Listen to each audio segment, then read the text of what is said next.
Hello, hello, hello. This is Furitas from the Talking in Circles podcast. And this is another lovely episode. Like, I feel like I'm really on a roll right now. But yeah, today we're talking about the Igba-Boi scheme, and we just want to really understand why this is a very important scheme, not just within the Easterners, if you want to use that term, or the Igbos, but something that can be exported across the globe. How would it impact the society, and how would it impact the economy? So before we go any further, I have this amazing guest here. I think I mentioned to you all before I decided to do this podcast that I was going to bring my dad on board. So, and like jokingly, I think I mentioned to someone, and I was like, oh, he was my personal encyclopedia before Google came. Well, maybe not Google came per se, but before I actually had a phone that I could just Google stuff. So, without further ado, with a round of applause,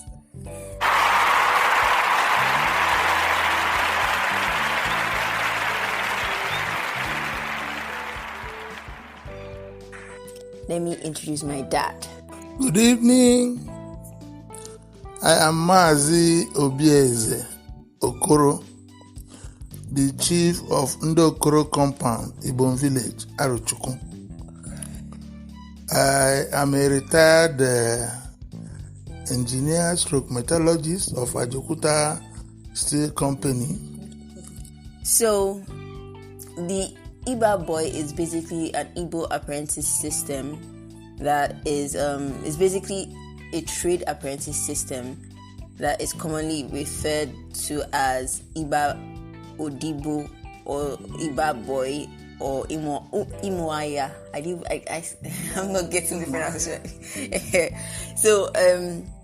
So it is basically a framework of formal and informal indentured agreements between parties that ultimately facilitate entrepreneurial communities within the Igbos. It's basically it's a very, very fundamental economic model. So some weeks ago, I was chanced to have been in Anambra State, and one of the things that I noticed was that they've had that system for a long while, and it's quite effective there. And not just that, it's quite effective. Some time ago, I also chanced upon a documentary by CNN on the system. So I remember having a conversation with my dad about the documentary and everything. So when I got to meet him this holiday, I was like, okay, yes, we just have to have this conversation and bring it up here. And not just because there's like that system and how relevant it is, but because nowadays we find that a whole lot of youths are trying to like pick up skills. I mean, on Google itself, you can actually do courses on Google. You can do courses on Coursera. You can do courses on Udemy and so many other places.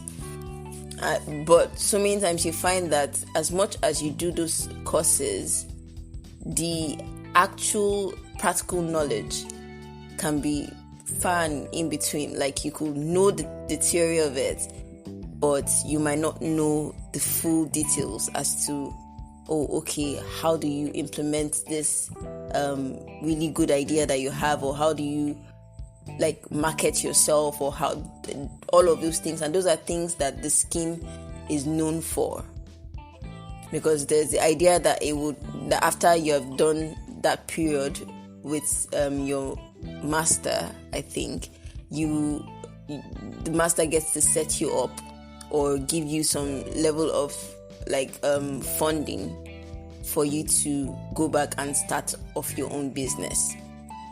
So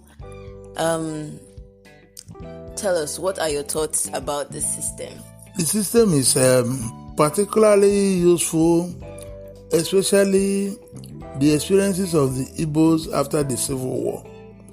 whereby those who remain in service and even fresh people who were joining the service were largely marginalized in the workplace, especially in the federal setup. So many more people devoted their energies then towards entrepreneurship so that they could be worth something in the society.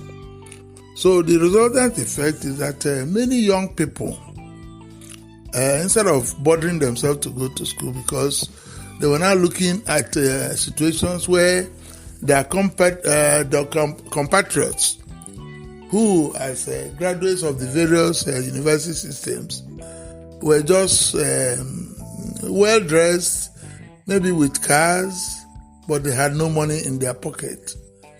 So this became a veritable tool that many young people became attracted to, and so it proliferated all over Igbo land. That many who have the mental capacity, after they have finished the apprenticeship and set up, often go back to school. That's why you have so many Igbo people, even as you say, they are traders and so on. You see many of them also being learned, because there is some measure of fulfillment in life that comes from being educated, so that you can discuss intelligently amongst your compeers. Mm-hmm. So, but there are varieties of this Igba-Boi. Like in Abia, it is not well entrenched. What is more entrenched, they don't so much focus on the marketing skills. They focus on skills acquisition.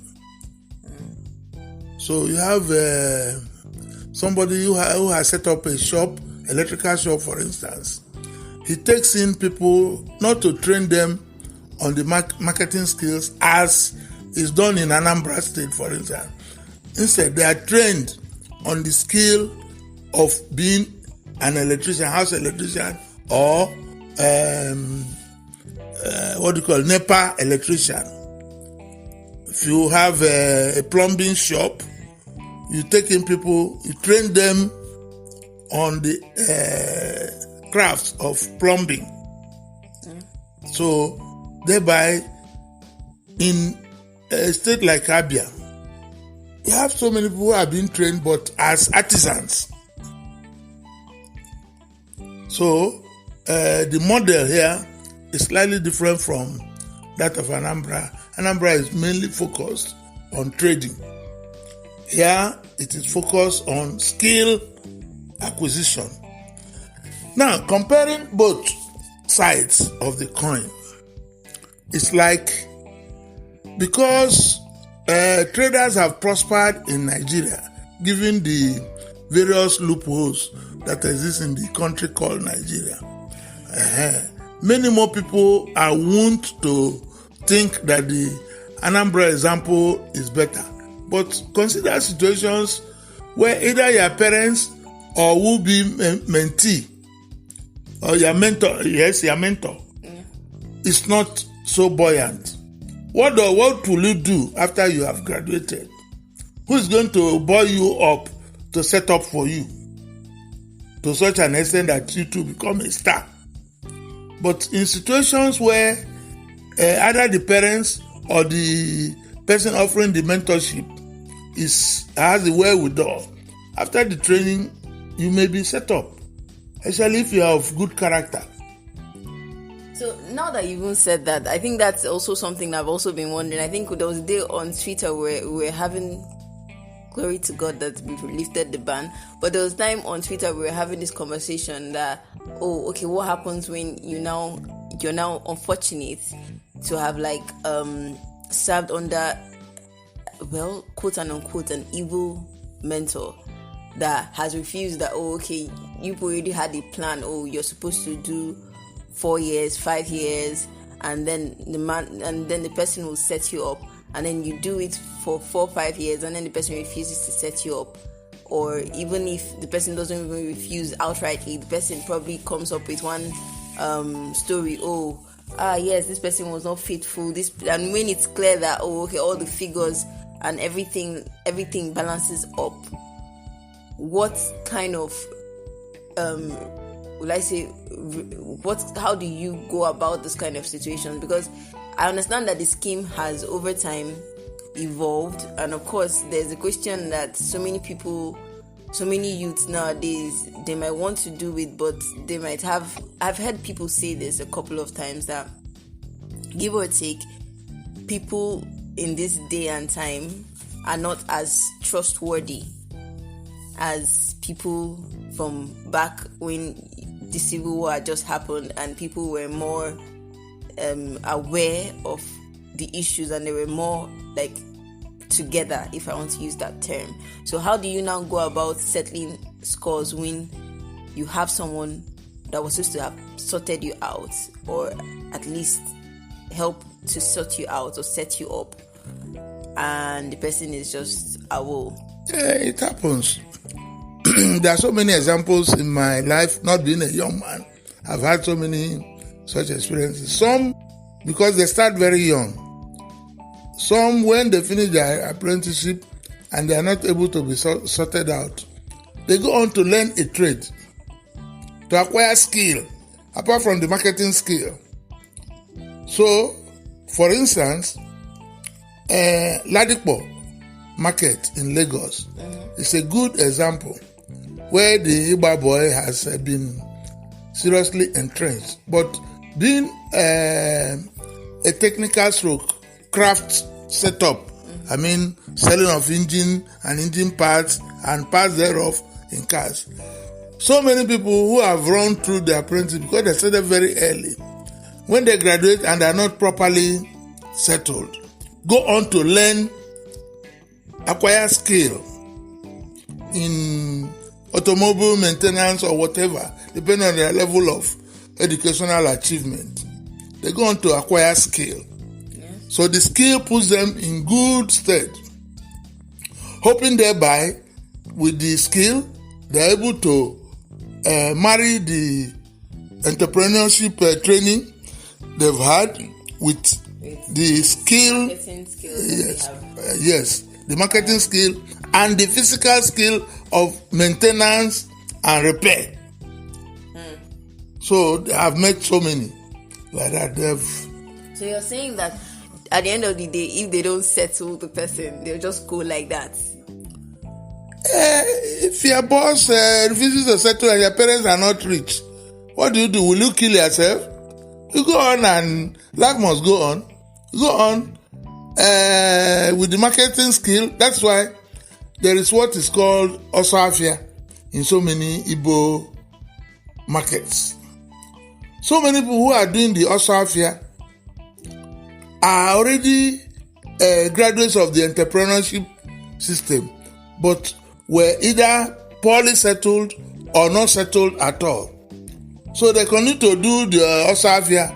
Along the way, those who are prudent enough make sufficient money to set up themselves. Okay, I think one of the reasons why this even became a thing, like, I think growing up, it always came up in Nigerian movies, like, they had someone who had gone to work with someone, like went to the city, worked, did all the years and was settled and everything. And even at some point growing up, one of the places that I grew up as a child, there was this person who had a shop. Who had a shop in one of the one of the places I grew up. The person had a shop, and his brother and sister were helping him. Like, they basically did their own Igba-Boi with him. So shortly after, I think by the time I was entering uni, I realized that they had opened another shop for the brother.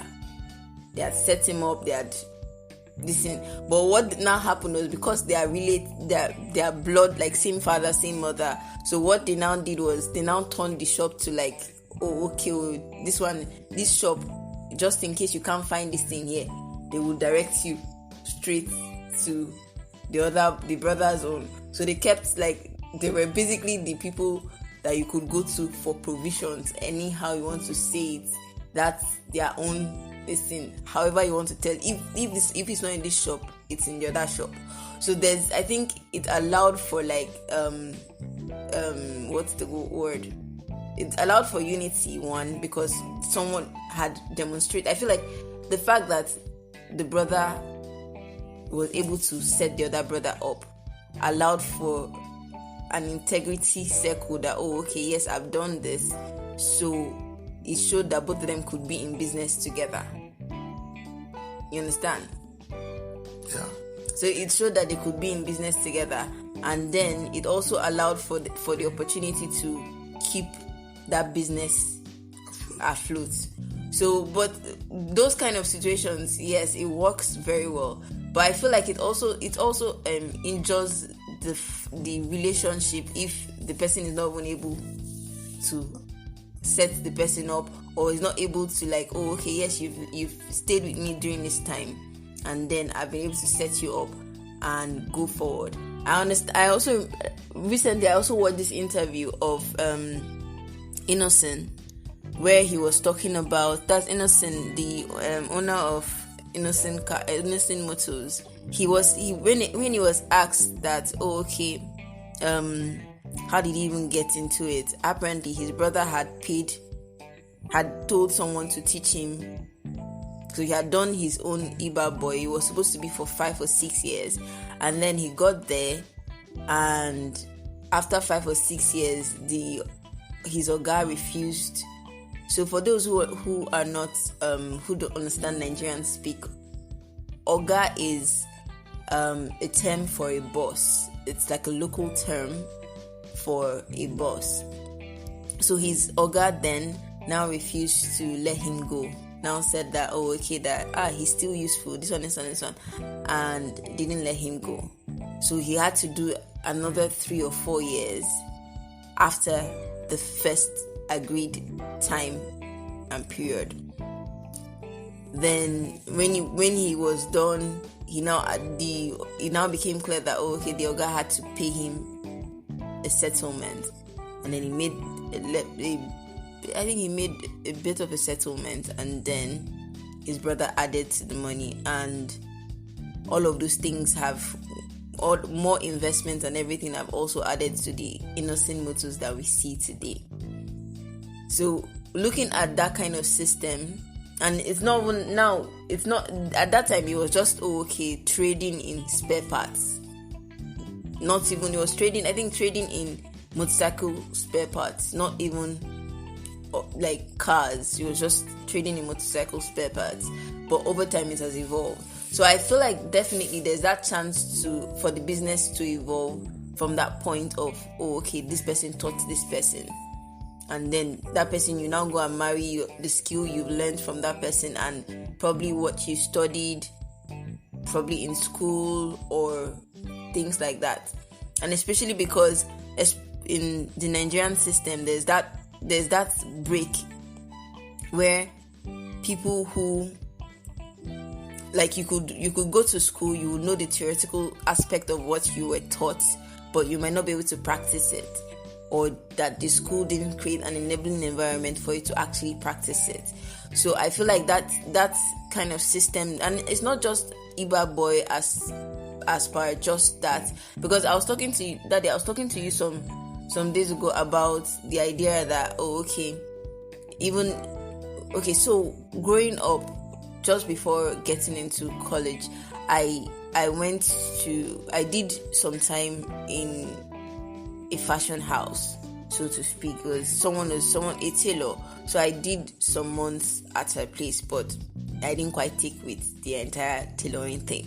But during that period, I was chanced to have gone for people's freedom. So freedom is something that people do, now about. It's just like this Igba-Boi system.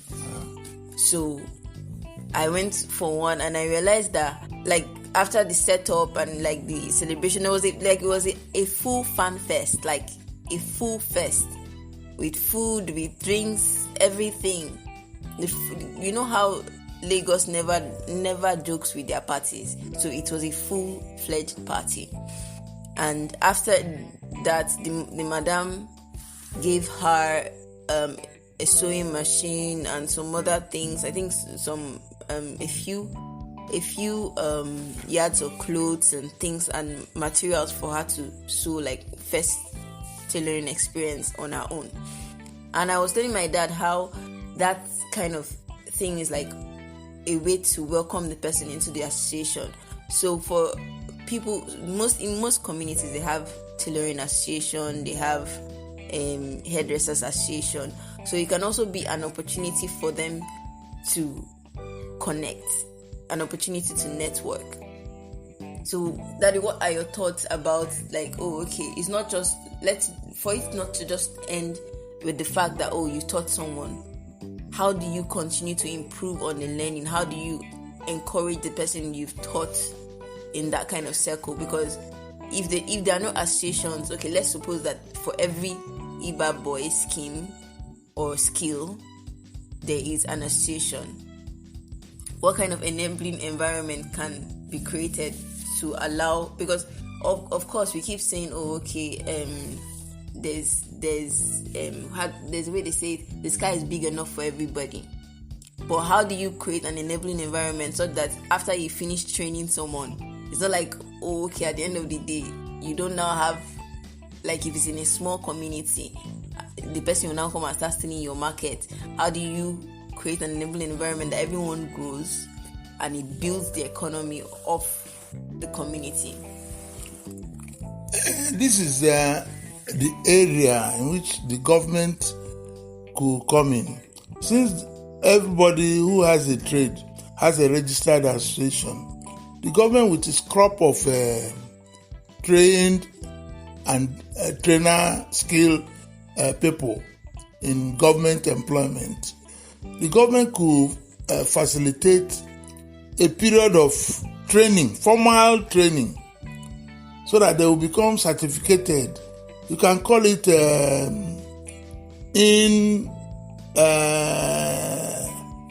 skill honing. Okay. Say, all right, all these people who are hairdressers, come at a token fee, come and learn the latest in hairdressing. Come and learn the latest in tailoring, so that you can move from the level of just being a tailor to a fashion designer. Mm-hmm. You can move from the level of being just an artisan to a craftsman. And if you're educated enough, as has happened often, you can become an engineer or whatever.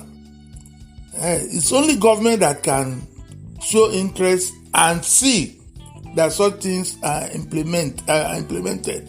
Because the private sector is too scattered and everybody is looking for his pocket.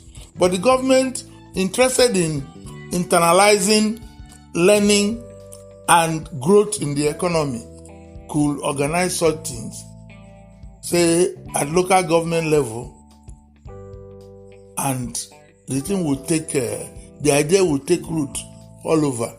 So, but even if the government were to create, now, especially now when we're moving into election period, so there's like a whole lot of promises that are being made towards bettering the lives of people, or supposedly bettering the lives of people. And if they wanted to take that kind of, that means they'll have to set up a committee to look, or how would they, what kind of sector, what kind of,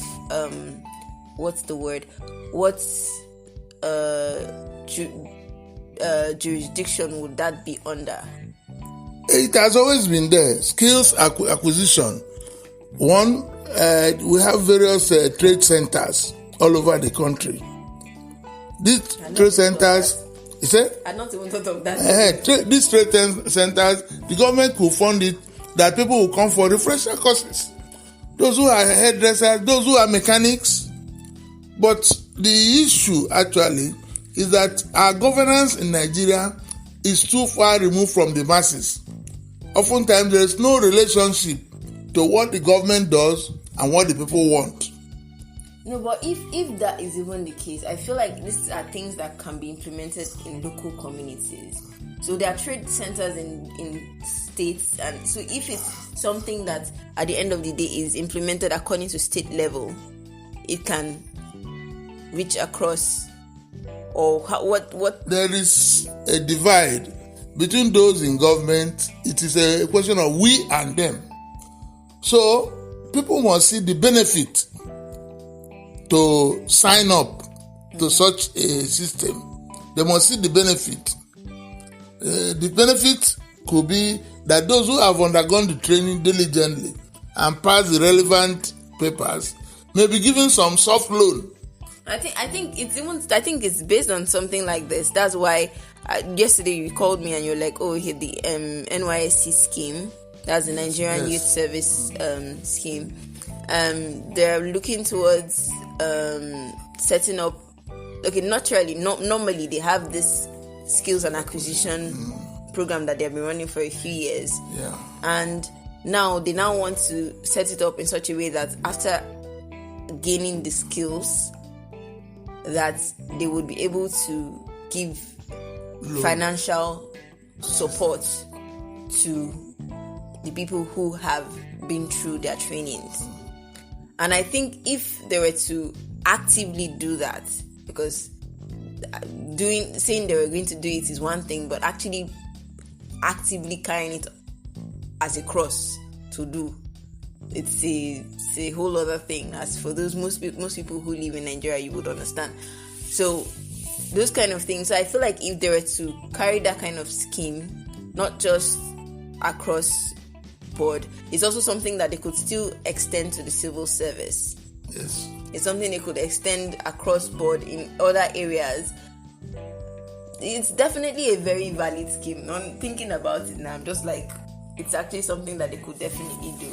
Provided there are incentives, people will do get it. If once there is an incentive, it is incentive backed. Mm-hmm. You undergo the training and you are given either a soft loan or a shop or materials thereof to enhance the nature and the quality of your business. People will key into it. And especially if it's not just like, just plumbing or being an electrician. There's some other new skills now that people, I have a couple of friends that are makeup artists. So if it's makeup artistry or beading or something related to fashion, if it's across board and not just limiting it to like artisan work in that context, but exploring different parts of it. And I feel like at the end of the day, if it doesn't have to start off as across board, it could start off as, you have this particular skill, you're teaching that particular skill, and as time goes on, you continue to expand and bring in more trainers and people who are really able to carry on with the vision, so to speak. So I feel like that's a very, very valid thing. And it's been, ladies and gentlemen, it's been a long few minutes. I didn't realize we had talked this much. But Daddy, what are your thoughts? Final thoughts? What's I will wish that it is a system that's adopted by all the state government, because one of the limiting factors often in artisanal trade and so on is issue of finance and capital build-up. So if government could, through its trade centers, improve the skills and empower those who have undergone the training, they may serve as a bulwark to reduce unemployment. Yes, and that would actually flatten the curve of unemployment in Nigeria. Yes.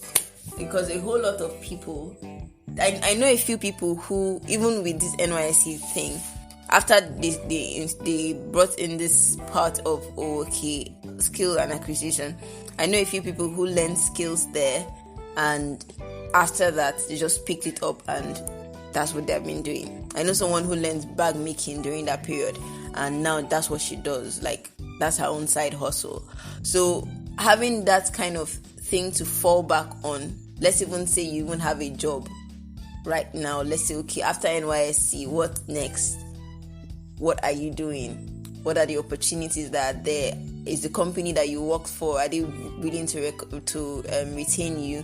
If you taught at a school, what kind of thing can you bring to the school that will be different from what the other teachers are doing? If it's skills or things, something that you can teach the students that, at the end of the day, it would impact and change lives for the better. So there are so many things to this, and especially because in this day and age now, there's this new craze for tech.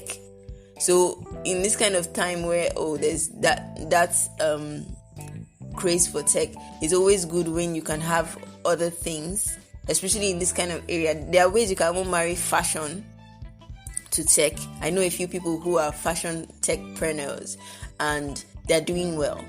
So I feel like in this kind of day and time, if the Igba-Boi system is, Daddy, pronounce that thing very well. Igba-Boi. So say it again. Igba-Boi. See, pardon my pronunciation. They did not really teach me Igbo at the time. They just teach me Igbo. So now I pronounce it the way it comes to my spirit. Anyway, moving forward.